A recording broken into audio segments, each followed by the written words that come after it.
Promoters say the only way it ends is if a doctor intervenes, the fighter gives up, passes out, or dies on the mat. Critics claim it amounts to nothing more than a human cockfight. Each match will run until there is a designated winner by means of knockout, surrender, doctor's intervention, or death. Is Jack Kevorkian the referee? You say it's entertaining.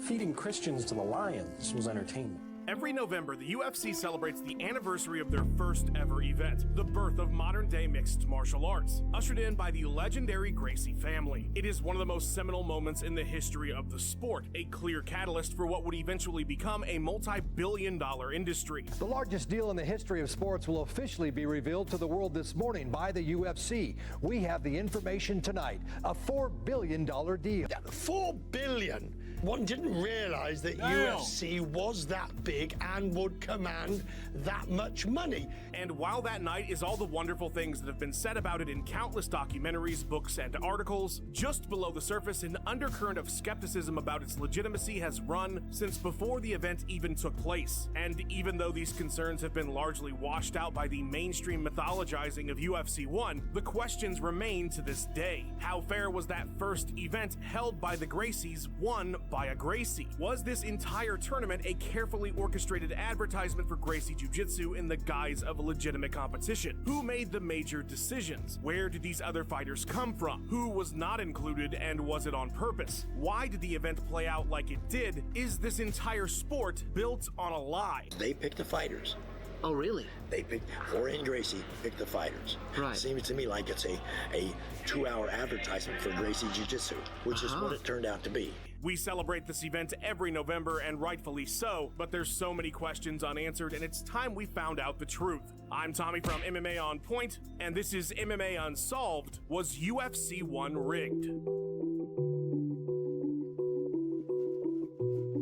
I just finished our last investigation when I decided to take a few days off to recharge my batteries. Doing what I always do when I'm exhausted, mindlessly watch YouTube videos about anything but mixed martial arts. About 5 Elden Ring lore videos in, a thumbnail in the suggested viewing caught my eye. Despite my best efforts, another mystery had found me, probably because of the month I spent searching for fixed fights. Can I have no peace, YouTube algorithm? The video was titled The Gracie UFC Conspiracy by Jesse Enkamp, and it had 1.3 million views and 30,000 likes. The thumbnail claiming in all caps, Gracie fooled everyone. I was not in the mood for work, but crime never sleeps, as they say, and if the video was that popular, it certainly warranted looking into for our Unsolved series, so I reluctantly clicked. Before I tell you what it is I found, though, when that video began to play, we need to pause here and rewind just a bit, as in all the way back to 1993. See, as silly as it may seem, I can't assume that we're all on the same page as it relates to our knowledge of the first ever UFC card, and so if you'll indulge me very briefly, I'd like to quickly recap the events of the evening of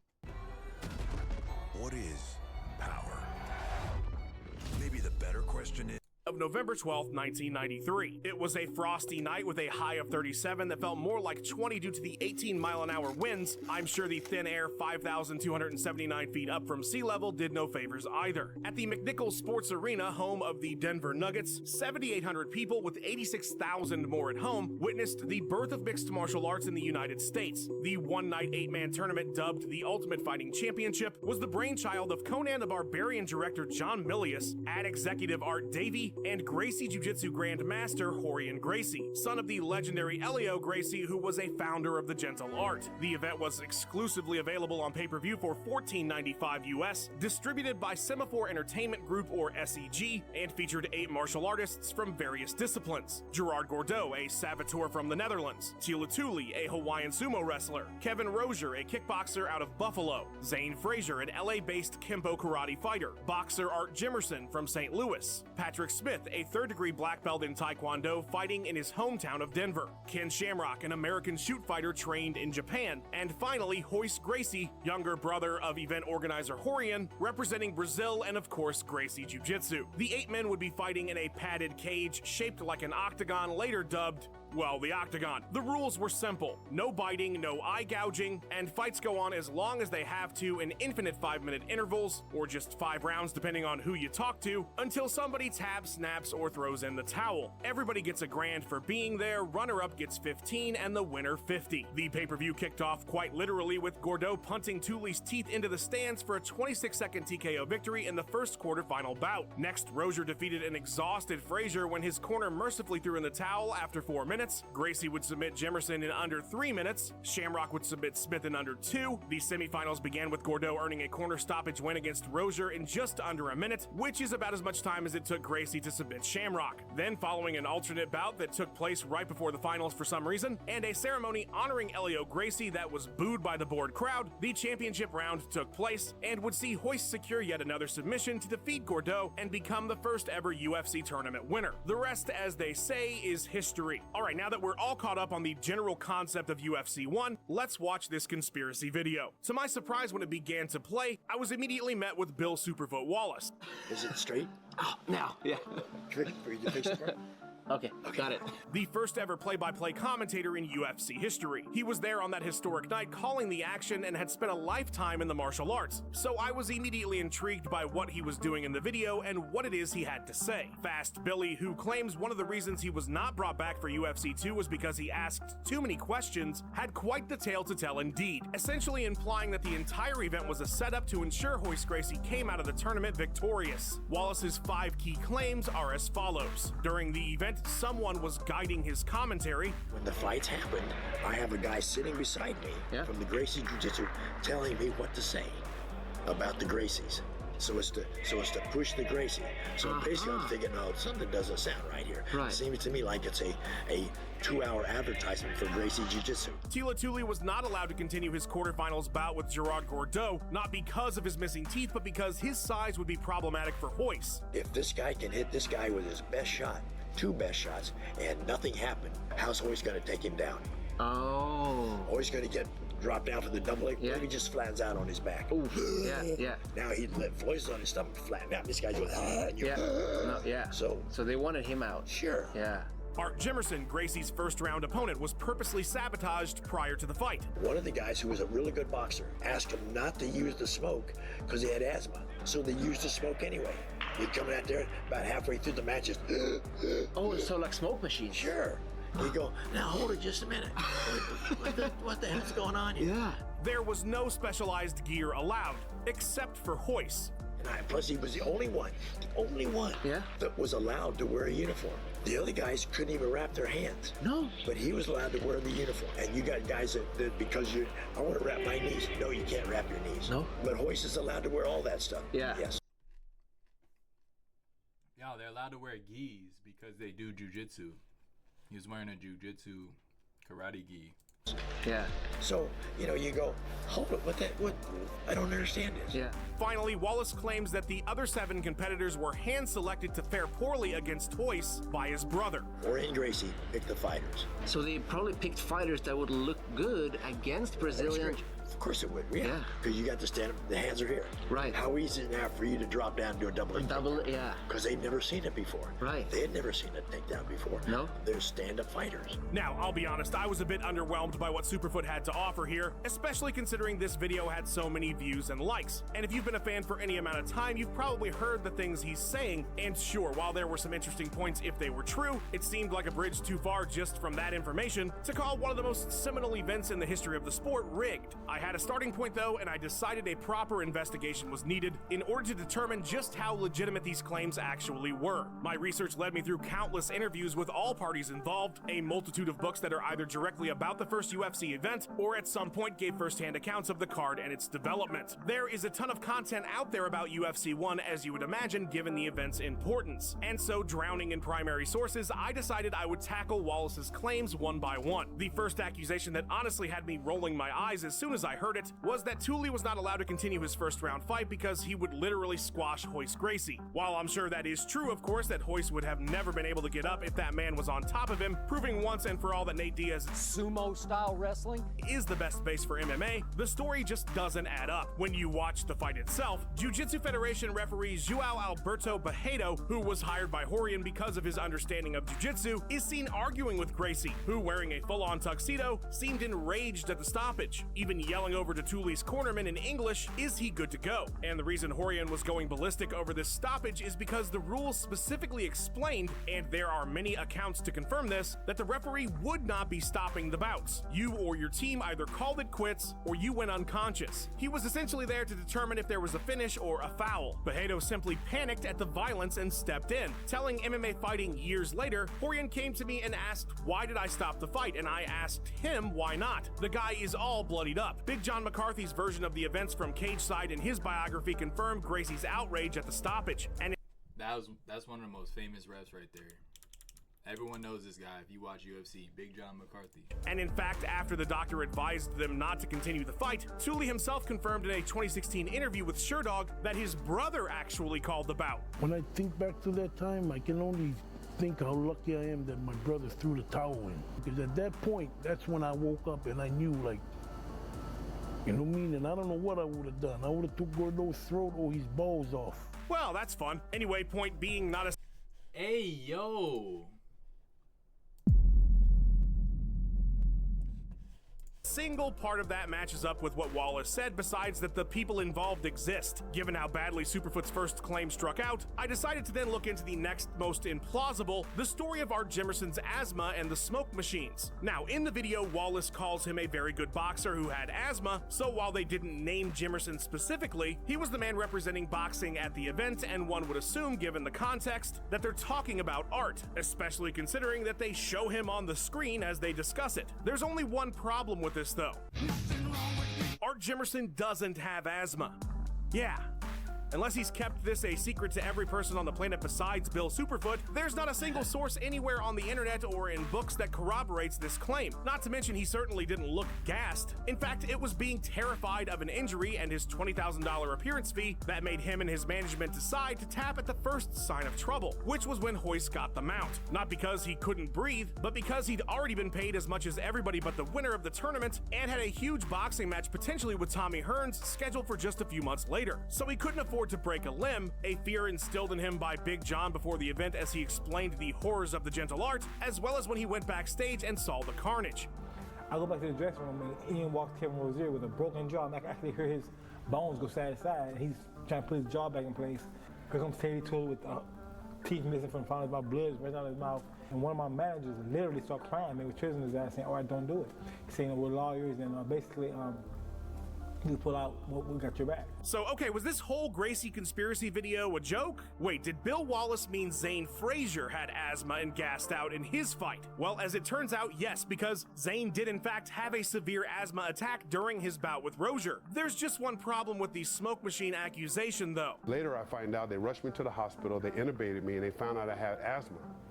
And I had never known I had asthma. I had never been diagnosed for asthma. I had what they call exercise-induced asthma, and I didn't know that.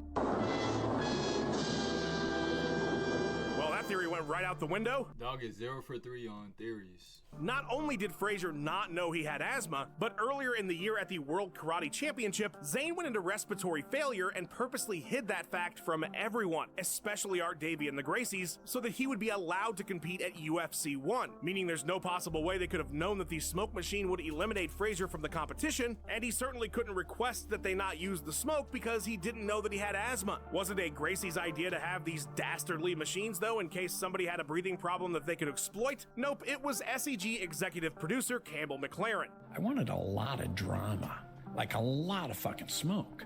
So Zane comes out, he's sucking in artificial smoke. He's got asthma and he's at 5,200 feet. So he hits the octagon and he's like, appreciate you, brother.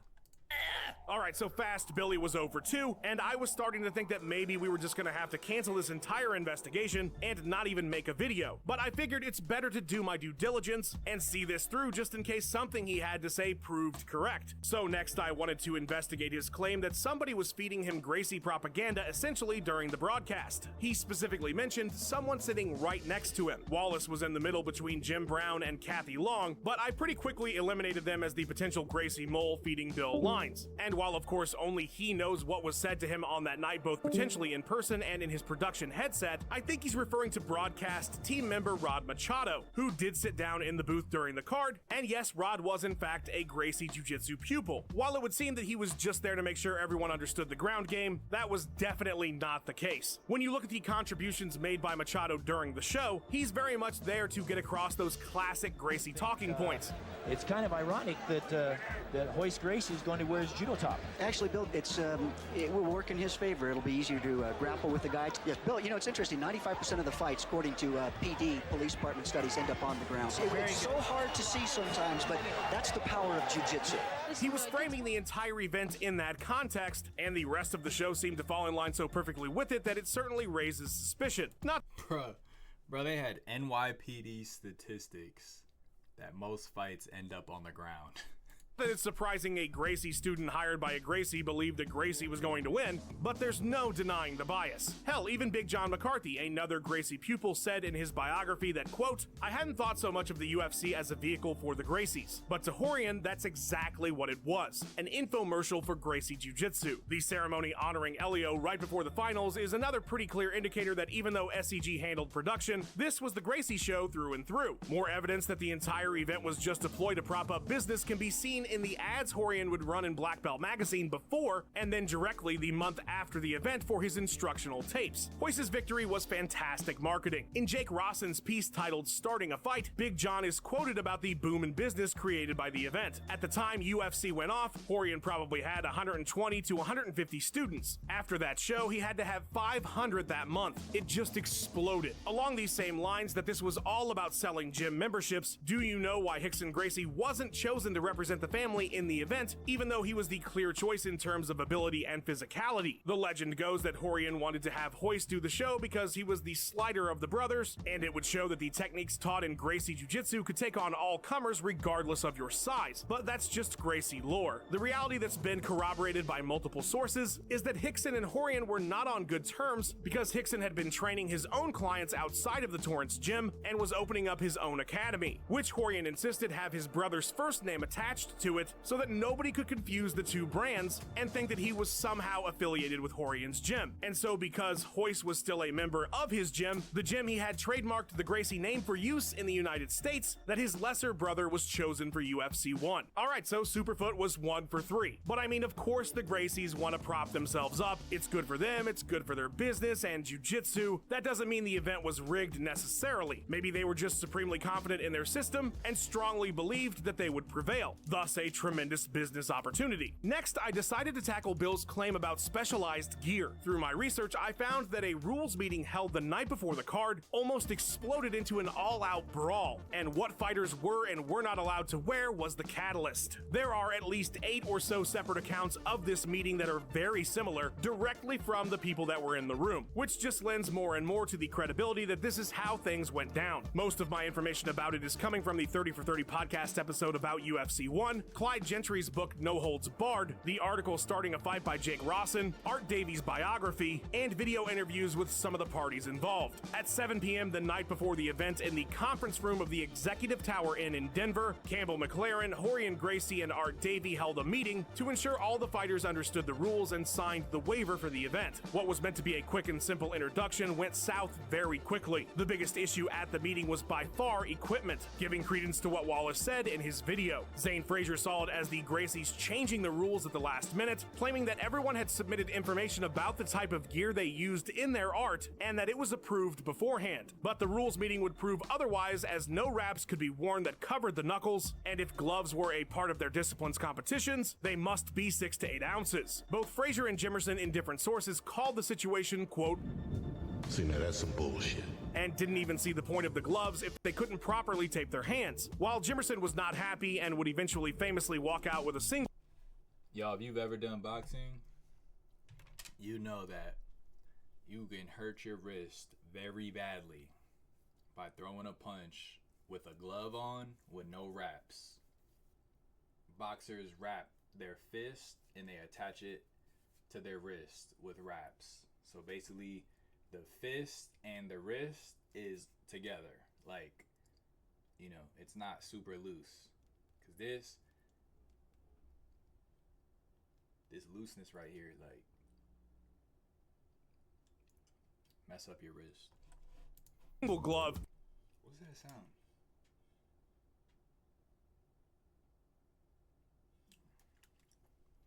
Frazier was straight up accusatory about the advantages he felt were clearly being given to Royce, standing up to get in Rorion's face and telling him in front of everybody. And it says, if you want to set us up to fight and to lose, hey, why don't the UFC can start right here, right now? I'll take your punk ass brother on right now. Rorion dismissed the issue over the wraps by the logic that you wouldn't have time to tape your hands before a street fight. Something Davey pointed out in his biography made little sense considering you also wouldn't have on your gi, which was permitted for Royce. The issue of shoes came up as well, as they were not allowed if you threw kicks, nor were shin, knee, or elbow guards. This, of course, was a problem for Ken Shamrock, who also felt the decision was made specifically to put him at a disadvantage. They took away my shoes because they knew that if they could take away my balance, that Royce would have a better chance of beating me. Shamrock has also gone on to say on numerous occasions that the advantage of the gi is the reason the finishing sequence of his fight with Royce ended with a choke and a loss instead of a leg lock and a win. By nearly every account, things got so heated that violence was imminent, leaving Davey unsure they'd even get everybody to agree to do the show. That was until Tila Tuli signed on the dotted line, slammed down his waiver, and this happened. I remember everybody quieted down, and I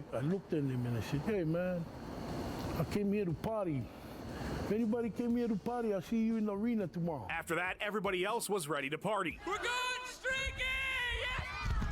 Hilarious side note, Kevin Rozier was off his ass on meds in the back of the room because he had a root canal earlier that day. Not ideal right before a cage fight. He also showed up around 100 pounds heavier than his fighting shape and looked awesomely like Meatloaf. The guy was a legend. Okay, so at this point, I was willing to give Mr. Bill Wallace a 50-50 now on his claims, as plenty of the fighters took issue with the equipment situation at the time and since the event, and the Gracie Jiu-Jitsu infomercial nature of the show was pretty apparent. Superfoot's final claim, in my eyes, if true, was the most damning, that Rorion hand-selected all of the fighters. And so I had to investigate just how it is that all 7 non-Gracie combatants ended up on the card. In June of 1993, invitations began going out to all the top names in the combat sports world, with absolutely all of them ignoring this organization that had not a single event to their name. Even Chuck Norris, who was familiar with the Gracies and BJJ, refused to accept ringside seats because he wasn't sure about the legality of the event. Ads were placed in the backs of magazines like Playboy, Black Belt, and more localized martial arts publications in order to find fighters interested in doing the show. I tracked down the actual ad, and while it's in black and white here, you get the gist of it. You'll notice at the bottom it does mention as well to call matchmaker Rorion Gracie. Several of the combatants who ended up being chosen would answer this call to action. Rozier dialed them up after seeing the ad and lied about his size, again just a legend. In Jonathan Snowden's excellent biography of Ken Shamrock, he explains that it was one of Ken's pupils from the Lion's Den that had reached out to the promotion after seeing their ad and suggested his coach. Ken also famously assumed the event was pro wrestling essentially until the first fight ended violently. According to Gentry, Ernest Hart, a former kickboxing champion, thought providing the UFC with a boxer, as they were actively looking for somebody ranked to do the show, would get him on the commentary team, and so he reached out to Art Jimerson about the idea. Gordeau was approached by his coaches, who were asked specifically by the promotion if they had any talent to offer for the card. They wanted a sumo wrestler for the event as well, and contacted the American Sumo Association, who then suggested Tila Tuli. Patrick Smith was found through an old contact in the kickboxing world that Art Davey had, and in part was chosen because he was a Denver local and might be able to sell house seats. Frazier's story is the best, though. On the day they intended to approach him to invite him to the tournament, Frazier was attending a martial arts expo and beat the shit out of Frank Dukes. The guy who claims Bloodsport is his real-life story. I mean, how could you not bring him on at that point? And so there it was. 2 fighters reached out in response to the ads, 4 were suggestions from contacts the team putting the show together made, and Kevin Frazier beat up Frank Dukes. Could these fighters have been chosen specifically because they were bad matchups for Royce, though? According to Frazier, he had an inside source that confirmed it.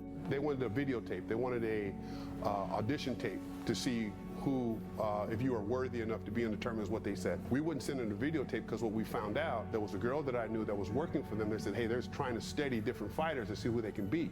So we didn't send in the videotape. There's only one problem with everything I've talked about as far as fighter selection up to this point. Rorion wasn't in charge of selecting the fighters. Art Davie was. And that is according to every source I could find on the topic. In his biography, Davie explicitly stated, Rorion never interfered with me when it came to the integrity of the event, the rules, the equipment, the matchups, the fighters that we signed. In fact, everyone's story seems to corroborate that Davie was the one making the calls, reaching out to fighters, trying to find talent. The only suggestion Rorion made was Frazier, who he wanted because he was impressed that he could fight on the ground, as he witnessed him get into a brawl at a martial arts event. Apparently, Zane Frazier just got into a lot of brawls at martial arts events. The thing is, though, while it's true that Art Davie did seek out the talent, and in many cases tried to get far bigger and better names than they ended up with, like Leon Spinks and Ernesto Hoost, Art was given one instruction from the Gracies in his search for fighters, and it's honestly a bombshell. In an interview Davie did with Joseph Santoliquito for a piece he wrote for Sherdog titled Let There Be Fight, the UFC founder said, quote, no wrestlers. The Gracies didn't want anything to do with wrestlers. That limited us a little more. Son of a bitch. Superfoot, You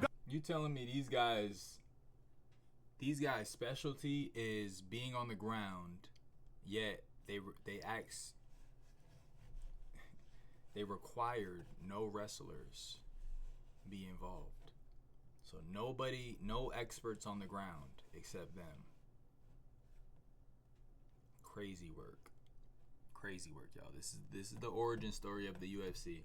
Got most of the details wrong about nearly everything, and yet we still somehow got to where we are right now. This revelation is massive and answers the question as to why a wrestler doesn't show up for the first time until UFC 4 in the form of Dan Severn, why it was the second event that featured a Sambo fighter but not UFC 1. With my investigation of Wallace's claims complete and this massive revelation that wrestlers were barred specifically at the request of the Gracies, I decided to stick to the evidence trail to see what else I could uncover that wasn't already discovered researching the Superfoot interview. What I found was an interesting account by Zane Frazier of the week leading up to the fight. Prior to the rules meeting, we had Brazilian chaperones.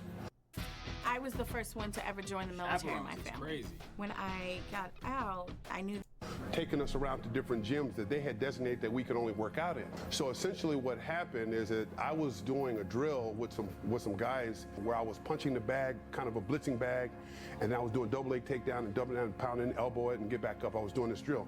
They videotaped that, and they took it back to Rorion. This was on Monday.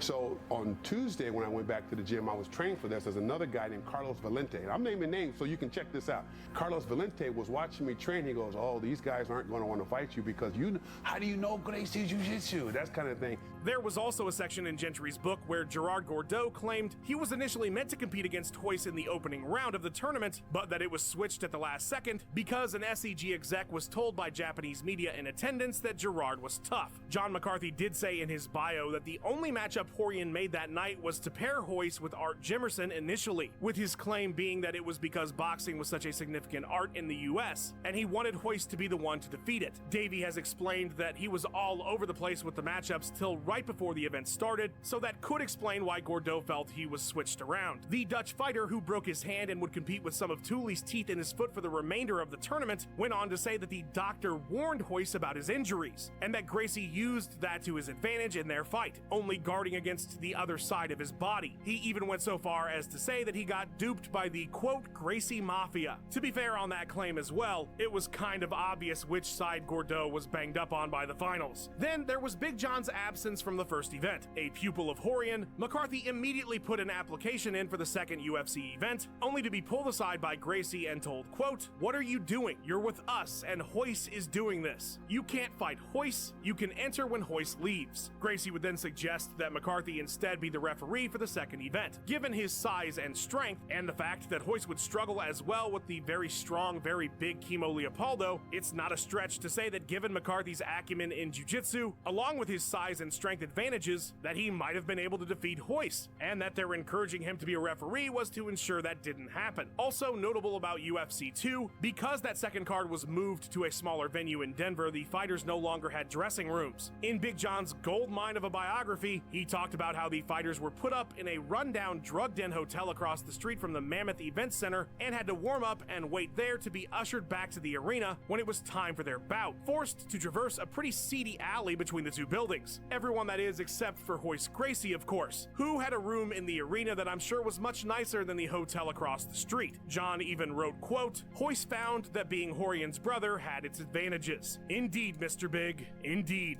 One other note, even with all we've discussed today, the scope of my investigation didn't scratch the surface really of the reputation, deserved or not, that the Gracie family has garnered over the years as it relates to competition, which is often frankly negative to a large portion of the community, conflating victories, refusing to admit defeats, and making special caveats and rules for bouts that seemed advantageous to them, not to mention the mythologizing they do about their family. There's honestly too much to go into this late in a video, but like any investigation, the reputation of the suspects, for better or worse, is taken into account, and I think it warranted at the very least bringing it up. Make no mistake though, I'm not here to make this a half hour of Gracie bashing by any means, and regardless of how you might feel about them, their contributions to the sport are beyond significant and vital to MMA's existence as we have it today. So even if I had found over the course of this investigation that every fighter at UFC 1 took a dive, it would still be hard to deny the positive impact the Gracie family's existence in mixed martial arts has had. When I took on this case following our Japanese fixed fights episode, I didn't expect there to be more information about a single event than about an entire era of the sport, but there is far more evidence here than we had last time. So with this pretty comprehensive investigation finally complete, let's start coming to some conclusions about the mystery we came here to solve. Was UFC 1 rigged? In the sense that the entire thing was a sham? Absolutely not. I do believe that Art Davie and the execs at SEG set out to make a legitimate competition that matched the vision of Rorion Gracie for this War of the Worlds concept. You can tell by the changes they made for UFC 2, the fact that some grapplers were allowed, that matchmaking was randomized. They took to heart the criticism that the first event didn't seem fair enough in some aspects, and so from their perspective, I think they truly wanted this thing to be as fair as possible. That said, I do think everybody had an agenda beyond that. SEG and Davie wanted this thing to be financially successful, obviously, and that guided many of their decisions. From asthma-causing smoke machines to making sure that a sumo wrestler was included. They built this venture with the Gracies in mind, and they believed that jiu-jitsu and the family would be as compelling to the audience as it was to them. As for Rorion, he wanted this event to catapult Gracie Jiu-Jitsu in the US. This was an infomercial for their system. This was a way for them to make more money, get more students, open more gyms. Yes, they wanted to prove their art like their father before them, but there's more than enough evidence to show that UFC 1 was a business venture first and a way to honor the Gracie legacy second. All that said, even though I do think some of the claims and paranoia of the fighters at the first event needs to be taken with a grain of salt, there is more than enough evidence to suggest that the Gracies were doing everything in their power to ensure that Royce would come out of this thing with a victory. Not to the point where, had things gone bad, they would have suddenly changed the rules or something on the fly during the event, although I'm sure they would question the legitimacy of the loss, but in my opinion, they absolutely set things up as best they could to stack the odds in their favor beforehand. Any one of these things we found today alone wouldn't paint that picture, but when you look at everything as a whole, it really does start to stack up. But like Tom Cruise said in A Few Good Men, it doesn't matter what I know, it only matters what I can prove. And that is why this topic has lingered for nearly 30 years. It's why a video like the Superfoot interview can garner 1.3 million views. Let's hope this one does too, fingers crossed. Because as much as it seems like we can draw conclusions here definitively, as much as we may feel very confident in UFC 1 being rigged in the sense we just discussed, there is no smoking smoke machine really. No clear-cut answers, even if the evidence feels like it's pretty comprehensively pointing in that direction. Was it truly an attempt to find the best martial art and artists in the world? I think we've answered that question today, and it's no. But calling it rigged is a pretty complicated claim. Royce still had to win those fights, which is why fans, fighters, and media have, since the early morning of November 13th, 1993, drawn their own conclusions about what happened that night MMA was born in the United States, and why this case remains officially unsolved. So basically they confirmed the UFC is fake.